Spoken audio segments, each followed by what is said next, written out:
Hey there everyone. I recently made this under the bed slider and I wanted to do a quick video on the directions.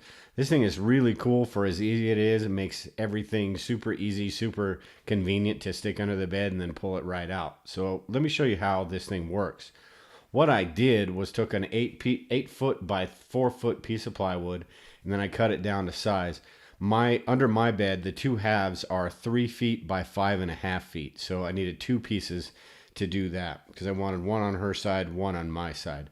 And then I measured this out. Now, after I do this, what I do is measure for the width of the base plate.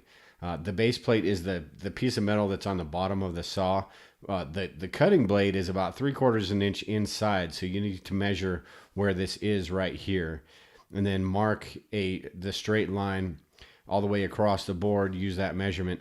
And I used this piece of trim as my straight edge because my level wasn't long enough. And this straight edge is absolutely straight. Some of the trim I bought for this slider itself isn't straight. Some of it, curves and wobbles and all that. And this prefabricated piece of trim is absolutely straight. So what I did was measured that across and then took some clamps after that and put down each corner. Started with this one corner, and then when you go to the next corner, when you clamp that down, just make sure that your first corner is still right on that line as well. And what this will do is allow that fence to keep straight up against your edge right here and give you a really nice solid cut going down the side. And then what you can do after that is the exact same process when you're cutting it down to 3 feet. Make sure that you measure it for the base plate and put it straight up against that edge right there and give it a nice cut. And then you do this for the second piece as well. That way you have two pieces. One, like I said earlier, one that will go under her side of the bed, one that will go under your side of the bed. After that, because I'm cheap, I used the low cost plywood, and it's got knots and scratches and stuff in it. So I just filled it with some spackling to make sure everything is pretty smooth, nothing catches on the carpet, anything like that. A lot cheaper to buy the spackling than it was to get the real expensive wood.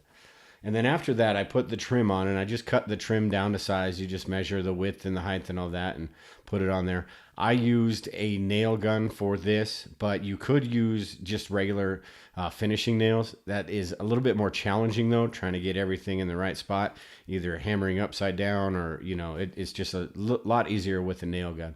But if you don't have that nail gun, you can put the nails on there yourself too. So then after, I got the 4 pieces on here, I put about, every 6 inches I put a nail in.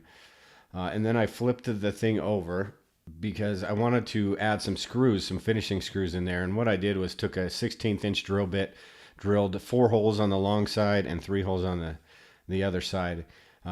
But I wanted to put some finishing screws in there because to give it a little bit more sturdiness, when you pull this out and you grab that edge, you needed to make sure it's strong. Otherwise, you're going to rip that edge off.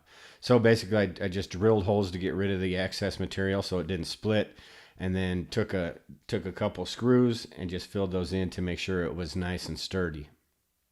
And then after that, I went ahead and just sanded everything again to get rid of those burrs and stuff. You don't, on a carpet or even a hardwood floor, you don't want it to scratch it. But on a carpet, I didn't want it to catch on anything, start ripping stuff and all that. So I just gave it a nice good sanding. And then after that, I painted it, and I spared you the whole painting thing because we all kind of know how to paint. I did 1 coat of Kills primer and then 1 coat of semi-gloss. But then instead of using wheels, I decided to put these sliders on. And what I did was just use some liquid nails and just kind of set them on there. I used 5 of them. You could use 6 of them if you want. But I put them on there and then let it sit overnight, and they're really, really sturdy. So like I said, you might be able to use super glue or whatever. I just use liquid nails. And then the final product is a really, really good, really low cost way of storing stuff under your bed and being able to get to it when you need it. So anyway, I appreciate it, everyone. If you do have any questions, leave a comment below, and we'll talk to you all later.